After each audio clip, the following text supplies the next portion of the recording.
So inequalities is going to take us 2 steps, about to solve this. So we're going to call this 2-step inequalities. So let's take a look. First one, let me just solve that, right? On my instructions, it says solve each inequality and graph its solution. So here I'm going to ask you to do 2 things. In your homework, you either solve it or you graph it, just one or the other, okay? So one at a time. For my examples, I'm going to do both. So I'm covering both types of questions. First thing, let me just solve this. What I need to do, I need to have the letter on the left side. So I'm going to move everything to the letter on the left side. So in this case, I'm going to flip everything.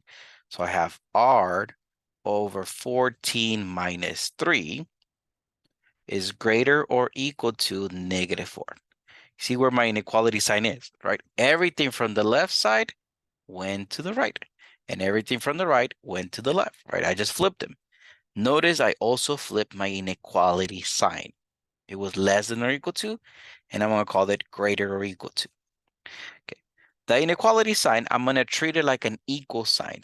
The only difference is when I multiplied or divide by a negative, I'm going to flip the sign.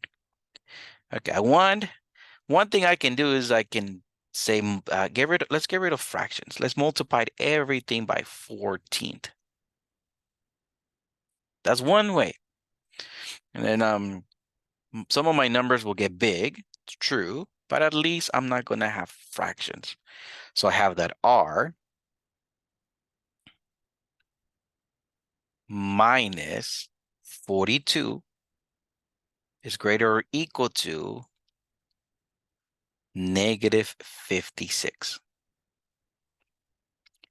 Okay, I want the r by itself. So my minus 42, let me move it over as a plus 42. So I have r is greater or equal to. Now, -56 and a positive 42. The signs are different. So let me subtract my numbers. So in this case, 14. Keep the sign of the large one. So r is greater or equal to -14.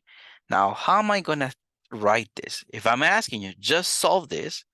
There you go. R is greater or equal to -14. The way you will type this will be R is greater than or equal to -14. So for our homework in Canvas, yeah, we're going to type in greater than and the sign equal to as well. So that's if you have to just solve it. Now, what do you have to do if you have to graph it? Let me circle my graph on the top. Let me circle -14. And I'm going to fill it in. I'm going to fill it in because of the or equal to. Okay, we saw inequalities last week. So because of the or equal to, I fill it in. Look at my inequality. It looks like it's going towards the right, right? It looks like an arrow that is pointing towards the right. So my arrow here is going to go to the right. Okay, so from -14 and any number to the right will make this statement true. So inequalities means I have more than one solution. So matter of fact, I have infinite many solutions, right? -14 and any number greater than -14 will give me a true solution. Okay, a true statement, I mean. Let's take a look at number 34. Let me solve this first. Okay, the x is on the left side, so that's good. I'm just gonna write x minus 4 over 5 is less than or equal to 2. Let me get rid of fractions. Let me multiply both sides by 5 because I don't want fractions.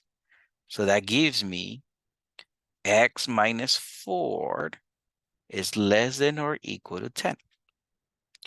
Now the -4, let me move this as a +4.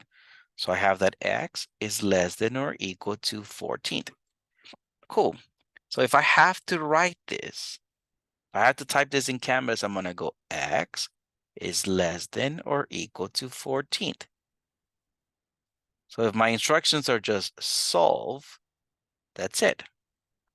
I just solved it. X is less than or equal to 14. Now, if I have to graph this, I'm going to circle 14, and again, I'm going to fill it in because of the or equal to. Now, look at my arrow. It looks like it's going to the left, right? So from 14th, let me go to the left.